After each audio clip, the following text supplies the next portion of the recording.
చుట్టాలు కాదు, నీ చెవుడిని నడిపించేది నీ యొక్క ఆస్తులు కాదు, ఏమి కాదు.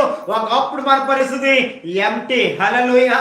ఒకప్పుడు ఏమీ లేదండి, కానీ ఇప్పుడు అది అంటాడు కదా, ఎఫ్రాయిము నీ చెయ్యి పట్టుకుని నడిపించేవాడు నేనేనయ్యా.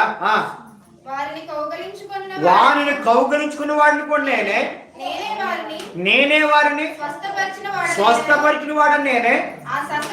ఆ సంగతి అబ్బాబ్బా ఏం లేదంటే నడిపించడం మర్చిపోయాడు. అర్థమవుతుందా? ఏమనుకోరు, నడిపించడం మర్చిపోయాడు.